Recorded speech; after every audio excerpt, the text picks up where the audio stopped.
திவ்யா, உங்களுக்கு என்ன டயர்டாக இருக்கா? டயர்டாக இருந்தால் வெளியே வந்துடுங்க, கேட்டை திறக்க சொல்கிறோம் அப்படின்னு சொல்லி விஜய் சேதுபதி திவ்யாவை போட்டு பொளந்து எடுத்துட்டாருங்க. லிட்ரலாக ஃபஸ்ட் வீக் வந்து திவ்யா வந்ததுக்கப்புறம் நீங்கள் பார்த்துருப்பீங்க திவ்யாவுடைய ஆட்டிடியூட் என்ன அப்படிங்கிறத. அதுவும் விஜய் சேதுபதி பேசும்போது எப்படி இருந்தாங்க அப்படிங்கிறது. அதுக்கான பதிலடியாக இப்போ நான் பார்க்குறத ஆனால் வச்சு கிழிச்சு விட்டுருக்காப்புல. பொண்ணெல்லாம் நிஜமாக சொல்கிறேன், வாயும் திறக்காது.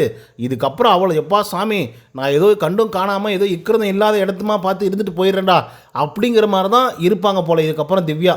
ஏன்னா அடின்னா அடி, அப்படி ஒரு அடி, வெறித்தனமான அடி அடிச்சு வச்சிருக்காப்புல.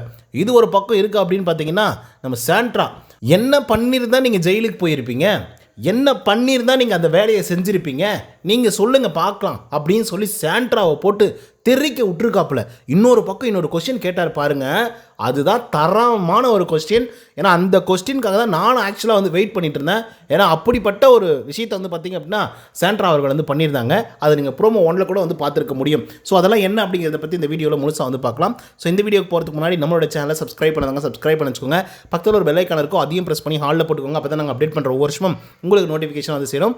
அதுதான் இந்த வீடியோ குறைஞ்சபட்சம் ஒரு 1000 எதிர்பார்க்குறோம். ஸோ லைக்கை போடுங்க, வீடியோ பாருங்கள். வாங்க இந்த வீடியோக்குள்ள வந்து போகலாம். முதல் விஷயம் என்ன அப்படின்னு பார்த்தீங்கன்னா, சாண்ட்ராவை தான் எழுப்பி நிப்பாட்டுறாப்புல. சொல்லுங்கள், இந்த டாஸ்க்கை நீங்கள் எப்படி பண்ணியிருப்பீங்க அப்படிங்கிறத மட்டும் சொல்லுங்கள். ஒரு வேளை நீங்கள் ஒழுங்காக புரிஞ்சிக்காமல், இல்லை நாங்கள் சரியாக புரிஞ்சிக்காமல் நீங்கள் அந்த மாதிரி விளையாடிட்டீங்களோ அப்படிங்கிற மாதிரி வந்து நாங்கள் யோசிக்க ஆரம்பிச்சிட்டோம். நீங்கள் சொல்லுங்கள், இந்த டாஸ்க்கை நீங்கள் என்ன பண்ணியிருந்தால் சரியாக விளையாடிருப்பீங்கன்னு சொல்லுங்கள் அப்படின்ற மாதிரி சாண்ட்ரா அவர்கள் வந்து பார்த்தீங்க அப்படின்னா கேட்டிருக்காப்புல. அதுக்கு சாண்ட்ரா அவர்களுடைய பதில் என்னவாக இருக்கும்? இப்படி பண்ணியிருந்தால் இது கரெக்டாக இருந்திருக்கும், அப்படி பண்ணியிருந்தால் அப்படி இருந்திருக்கும், நாங்கள் கிச்சன் டீமில் நாள் முழுக்க வேலை செஞ்சுட்டு இருந்தோம், ஆனால் எங்களுக்கு வந்து கரெக்டான ஒரு காயின்ஸை கொடுத்து ஒரு ரெகனைசேஷன் வந்து பண்ணவே கிடையாது, ஸோ அதனால தான் நாங்கள் அந்த மாதிரி வந்து பிஹேவ் பண்ணோம். அது மட்டும் இல்லாமல் நாங்கள் 5 பேருமா தான் எல்லா முடிவுகளும் எடுத்தோம், டாஸ்க்கை வந்து ஸ்பாயில் பண்ணுற மாதிரி அப்படிங்கிற லெவலுக்கு வந்து பார்த்தீங்கன்னா சாண்ட்ரா அவர்கள் வந்து சொல்லிட்டு இருக்காங்க. இதெல்லாம் சொல்லும்போது விஜய் சேதுபதிக்கு என்ன தோணுது அப்படின்னா, அப்போ நாங்கள் என்ன பண்ணால் என்ன பண்ணால் இந்த டாஸ்க்கை நீங்கள் சரியாக பண்ணுவீங்க? எப்போ பார்த்தாலும் டாஸ்கோடைய ஸ்பாய்லராகவே வந்து இருந்துகிட்ருப்பீங்களா? வாரம் இதே ஒரு வேலையை வச்சுட்ருப்பீங்களா? 2 நாள் 3 நாள் எவ்வளோ ஜாலியாக காமெடியாக ஃபன்னாக வந்து போயிட்டு இருந்தது. கடைசி நாளில் ஏன் இப்படி பண்ணிகிட்ருக்கீங்க? எப்போ பார்த்தாலும் விளையாட்டுன்னு வந்தால் உப்பை போடுறது, சாப்பாட்டில் காட்டுறது, சாப்பாட்டை நிறுத்த சொல்கிறது, டிலே பண்ணுங்கன்னு சொல்கிறது, என்னது இதெல்லாம் அப்படின்னு சொல்லி விஜய் சேதுபதி தெரிக்க விட்டுருக்காப்புல. அதுக்கு அடுத்த கொஸ்டின் தான் ஒரு பலமான ஒரு கொஸ்டினை வந்து பார்த்திங்க அப்படின்னா சாண்ட்ரா அவர்களை வந்து கேட்டிருக்காங்க. என்ன கேட்டிருக்காரு அப்படின்னு பார்த்தீங்கன்னா, உங்களுக்கு எல்லாமே தெரியுதுங்க, கேம் எல்லாமே தெரியுது, கரெக்டு தானே? அப்போது நீங்கள் வந்து பிக் பாஸ் கிட்டே வந்து எப்போ கண்ணை திறக்கணும் எப்போ மூடணும் அப்படின்ற அளவுக்கு சொல்ல தெரியுதுல்ல. அப்போ ஒரு டாஸ்க்கு எப்படி ஆடணும்னு தெரியாதா உங்களுக்கு? மற்றவங்களுக்கு அறிவுரை சொல்ல தெரியுது, பிக் பாஸ் கண்ணு எப்போ திறக்கணும் எப்போ மூடணும் அப்படின்னு சொல்ல தெரியுது. அப்படி இருக்கும்போது ஒரு டாஸ்க்கை ஒழுங்காக கரெக்டாக விளையாட முடியலன்னா அப்போ நீங்கள் என்ன தான் வந்து பண்ணிட்டுருக்கீங்க அப்படின்னு சொல்லி சாண்ட்ராவை கேட்கும்போது சாண்ட்ரா வந்து சொல்கிறாங்க, இல்லை சார் நான் அந்த விதத்தில் சொல்லலை சார் அப்படின்னு சொல்லுவேன். ஏங்க எந்த விதத்துலன்னா இருக்கட்டுங்க, பிக் பாஸை சொல்கிறதுக்கு நீங்கள் யாருங்கன்னு கேட்குறாரு. பிக் பாஸை சொல்கிறதுக்கு நீங்கள் யாருங்க அப்படின்னு கேட்குறாப்புல. இது எவ்வளோ பெரிய தரமான ஒரு செருப்படி தெரியுமா சாண்ட்ரா அவர்களுக்கு? நிஜமாகவே சொல்கிறேன், அவங்களுக்கு ஆட்டிடியூட் என்ன மாதிரி ஒரு ஆட்டிடியூட் தெரியுமா? பிக் பாஸ் எல்லாம் காலுக்கு கீழே அப்படின்ற லெவலுக்கு வந்து இருந்துட்டு இருக்காங்க பாஸ். இவங்க சொல்லி பிக் பாஸ் வந்து பார்த்திங்கன்னா எல்லா விஷயத்தையும் மாற்றிக்கணுமா? ஆக்சுவலாக அவங்க என்ன சொல்லியிருப்பாங்க அப்படின்னா, சாண்ட்ரா அவர்கள் வந்து இருக்காங்களே, அவங்களுக்கும் எஃப்ஜி அவர்களுக்கும் ஒரு மாதிரி வந்து பிரச்சனை வந்து நடந்திருக்கும் இந்த வாரத்தோடைய கடைசி நாள் மீன்ஸ் அந்த டாஸ்க் வந்து முடிஞ்சு இல்லையா, அதாவது தர்ஸ்டே. ஓகே, அந்த நாள் வந்து பார்த்திங்கன்னா ஒரு மாதிரி கிளாஸ் ஆகிருக்கும், எஃப்ஜே போய் காலில் எல்லாம் வேறு விழுந்திருப்பாங்க. இது எவ்வளோ பெரிய கொடூரமான ஒரு விஷயம் தானே?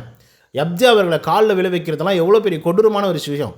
ஒரே ஒரு இன்ச்சு கூட அவங்க கண்ணுலேருந்து ஒரு எமோஷனல் இல்லைங்க.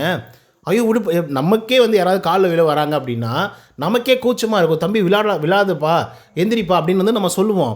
ஒரே ஒரு பர்சன்ட் கூட வந்து பார்த்திங்க அப்படின்னா அந்த ஈவு இறக்கமே இல்லாத மாதிரி இந்த முகமும் கண்ணும் வச்சுக்கிட்டு ஒன்று பண்ணாங்க பாருங்கப்பா, வேற லெவலுப்பா சாண்ட்ரா பா, வெறித்தனமாக இருந்தாங்க. சரி ஓகே, அங்கே பிரச்சனை முடிஞ்சிருச்சு. அதுக்கப்புறம் எஃப்ஜே வந்து பார்த்திங்கன்னா ஒரு சில வார்த்தைகள் வந்து விட்டுருப்பாப்புல. என்ன அப்படின்னா, இவங்களை என்ன ஒப்புக்கு சப்பானியாக வந்து வச்சுட்ருக்கீங்களா கேப்டனா அப்படின்னு வந்து ஒரு வார்த்தை சொல்லியிருப்பாங்க.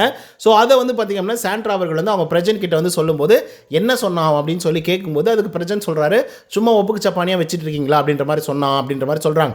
பிக் பாஸ் இதெல்லாம் வந்து காது கொடுத்து கொஞ்சம் கேளுங்க, இதெல்லாம் நீங்கள் அட்ரஸ் பண்ணல அப்படின்னா அடுத்த சீசன்லேருந்து நீங்கள் திறந்து வச்சுருக்கீங்களே கண்ணு, அந்த கண்ணை மூடிக்கோங்க அப்படிங்கிற மாதிரி வந்து பார்த்திங்கன்னா சாண்ட்ரா அவர்கள் வந்து கலாய்க்கிற மாதிரி கூட சொல்லியிருக்க மாட்டாங்க, எச்சரிக்கை வந்து எடுத்திருப்பாங்க. ஸோ அதுக்கு தான் வந்து பார்த்திங்கன்னா தரமான ஒரு செருப்படி வந்து பார்த்திங்கன்னா விஜய் சேதுபதி வந்து கொடுத்துட்ருக்காங்க. ஃபஸ்ட்டு இந்த ஷோ மேலே இருக்கக்கூடிய மரியாதை வந்து மக்களுக்கு போதோ இல்லையோ அது அப்புறப்பட்ட விஷயம். ஏன்னா ஒவ்வொரு சீசன்லேயும் அந்த மாதிரி பிரச்சனைகள் வந்து வந்திருக்கு. அது மேலே இருக்கக்கூடிய மரியாதைகள் கொஞ்சம் குறைஞ்சிருக்கு, அதுக்கப்புறம் ஏறி இருக்குது, அது எல்லாமே நடந்திருக்கு. அது வேறு விஷயம். உள்ளே இருக்கக்கூடிய கண்டஸ்டண்ட்டுகளே அதை மதிக்கல அப்படின்னா இப்படிப்பட்ட கண்டஸ்டண்ட்டுக்கெலாம் நீங்கள் வந்து வீட்டுக்குள்ளே விட்டு இந்த ஷோவை நீங்கள் நாரடிச்சிக்கிறதுக்கு பதிலாக யாராவது வாய்ப்பை தேடி அலைஞ்சிட்ருக்கானுங்க பாருங்கள், அவங்களுக்கு நீங்கள் கொடுத்துருந்தா கூட சந்தோஷமாக ஏற்றுட்டு இருப்பானுங்க. ஒரு நாளைக்கு 5000 ரூபாய் சம்பளத்தை கொடுத்து வாடா பிக் பாஸ் வீட்டுக்குள்ளே இருறா அப்படின்னா சந்தோஷமாக இருந்திருப்பானுங்க. இவங்களுக்கெல்லாம் 25,000 30,000 40,000 வரைக்கும் சம்பளம் கொடுக்குறாங்க. ஒரு நாளைக்கு சம்பளம், சாப்பாடு கொடுத்துட்றாங்க, எல்லா ஸ்பெசிலிட்டிஸும் உள்ளார வந்து இருக்குது. இவங்க வந்து ஆடுறதும் பாடுறதும் டான்ஸ் ஆடுறதும் இது பண்ணுறதுக்கு இவங்களுக்கு வந்து கஷ்டங்க.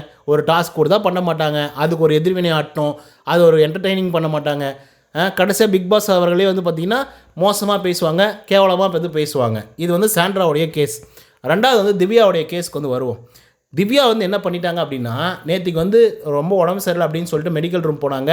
மெடிக்கல் ரூம் போயிட்டு மாத்திரை போட்டு வந்தேன் அப்படின்னு சொல்லி டீ பால் அதெல்லாம் வந்து கேட்டாங்க. அதுக்கப்புறம் எஃப்ஜே கிட்ட சண்டை வந்துச்சு, டீ பால் கொடுக்க முடியாது அப்படின்ற மாதிரி வந்து சொல்லிட்டாப்புல. அதுக்கப்புறம் அது ஒரு என்ன மெடிக்கல் கார்டு வந்து பார்த்திங்க அப்படின்னா யூஸ் பண்ணிட்டு இருந்தாங்க. நேற்றுக்கு ஒரு ஐஸ்கிரீம் வந்து அனுப்பிச்சாங்க, ஓகேங்களா. அந்த விக்கல்ஸ் விக்ரம் டீம் வந்து வெற்றி பெற்றுச்சு இல்லையா, அதுக்கு வந்து ஐஸ்கிரீம் வந்து கொடுத்து அனுப்பிச்சாங்க. ஸோ அதுக்கு வந்து பார்த்திங்க அப்படின்னா இவங்க எல்லாருமே கூப்பிட்றாங்க, ஆனால் அவங்க வரல. கடைசியாக பிரஜன் கிட்ட வந்து பார்த்திங்க அப்படின்னா சொல்லி அனுப்பிச்சு அதுக்கப்புறம் ஐஸ்கிரீமெல்லாம் சாப்பிட்டாங்க. ஓகே, ஸோ நீங்கள் மெடிக்கல் ரூம் போகிறீங்க, தலைவலிக்குதுன்னு சொல்கிறவங்க, அப்படி இருக்கும்போது ஐஸ்கிரீம் எப்படி நீங்கள் சாப்பிட்லாம் அப்படிங்கிற ஒரு கேள்வியை வந்து பார்த்திங்கன்னா முன்னெடுத்து வச்சுருக்காப்புல நம்ம சேதுபதி. ஸோ இதுக்கு வந்து பார்த்திங்கன்னா வாயே திறக்காமல் நிறைய கேள்விகளுக்கு வந்து கேட்டிருக்கீங்க. இந்த டாஸ்க்கு நீங்கள் எப்படி தரமாக பண்ணுவீங்க அதை சொல்லுங்கள் அப்படின்னு சொல்லி கேள்வி கேட்கும்போது நம்ம திவ்யா அவர்கள் அமைதியாகவே இருந்துட்டு ஒரு மாதிரி இப்படி தலையாட்டிகிட்டே கொஞ்சம் ஒரு மாதிரி வந்து இருக்காங்க. இப்படி தான் ஃபஸ்ட் வீக்கும் வந்துருந்தாங்க. ஃபஸ்ட் வீக் நானே போட்டு பொழந்து எடுத்தேன் ஃபஸ்ட் வீக்கில் நான் ரிவ்யூ பண்ணும்போது. ஸோ அந்த மாதிரி தான் வந்துருந்தாங்க. சுத்தமாக அந்த டிசிப்ளின் கிடையாது, டெக்கோரம் கிடையாது, ஒரு ஆளுக்கு எப்படி மரியாதை கொடுக்கணும் அப்படின்றது வந்து தெரியவே கிடையாது. ஸோ அதுக்கு தான் விஜய் சேதுபதி பொழந்து எடுத்துட்டாப்புல சொல்லப்போனால். என்ன சொன்னார் அப்படின்னா, என்ன டயர்டாக இருக்கா திவ்யா, டயர்டாக இருந்தால் வெளியே வந்துருங்க, கதவை திறந்து விட்றோம் அப்படின்ட்டாங்க. என்ன மாதிரி செருப்படி தெரியுமா? இவங்களுக்கு நிஜமாகவே நான் முன்ன சொன்ன மாதிரி சாண்ட்ராவுக்கும் மரியாதை தெரில, திவ்யாவுக்கும் மரியாதை தெரில, இந்த பிக் பாஸோடைய வேல்யூவும் தெரில. சுத்தமாக வந்து பார்த்தீங்க அப்படின்னா ஒரே ஒரு சின்ன எமோஷனல் கனெக்டோட அந்த பிக் பாஸ் வீட்டு மேலே இவங்களுக்கு கிடையவே கிடையாது. கடைசி வரைக்கும் பதிலே சொல்லாமல் தலையை கீழே போட்டுக்கிட்டு அமைதியாகவே இருந்துட்டோம் அப்படின்னா நம்ம வந்து கரெக்ட் அப்படின்ற மாதிரியும், இல்லை அவன் வந்து பேசிட்டு போயிடுவான் அதுக்கப்புறம் அதை பார்த்துக்கலாம் அப்படின்ற மாதிரியும் இவங்க ரெண்டு பேருமே அதே மாதிரி தான் திரும்ப திரும்ப பண்ணிகிட்ருக்காங்க. லாஸ்ட் வீக்கில் நம்ம தர்பூசணி ஸ்டார் வந்து இருந்தாப்புல, அந்த தர்பீஸ் கேட்ட கேள்வி கூட வந்து பார்த்திங்க அப்படின்னா தர்பீஸ் பதிலே சொல்ல கிடையாது. இப்படி தான் வந்து ஒவ்வொரு தடையும் நின்றுறானுங்க. அப்புறம் டைம் போகுது அப்படின்றதுனால அதை கடந்து போயிடுறாரு விஜய் சேதுபதி. ஸோ அதுக்கு தான் நம்மளுடைய திவ்யாவை போட்டு பொழந்து எடுத்துருக்காப்புல. ஏம்மா உனக்கு என்ன டயர்டாக இருக்கா, டயர்டாக இருந்தால் வெளியே வந்துரு, ஏன் ரொம்ப கஷ்டப்பட்டு உள்ளே இருக்க அப்படின்னு கேள்வி கேட்குறாரு. அதுக்கான கரெக்டான ஒரு கேள்வி தான் அது ஆக்சுவலாக சொல்லப்போனால். ஸோ இன்றைக்கி சம்பவம் வேறு லெவல் இருக்க போகுது. ஸோ பொறுத்திருந்து பார்ப்போம். ஸோ இந்த 2 ரோஸ்ட்டை பற்றி நீங்கள் என்ன நினைக்கிறீங்க அப்படிங்கிறத கமெண்ட்ஸ் வந்து பதிவு பண்ணுங்கள். இந்த வீடியோ பிடிச்சிருந்தா லைக் அண்ட் சப்ஸ்கிரைப் பண்ண மறந்துடாதீங்க. இன்னொரு தவணை செஞ்சீங்கன்னா until then bye from Uday. நன்றி, வணக்கம்.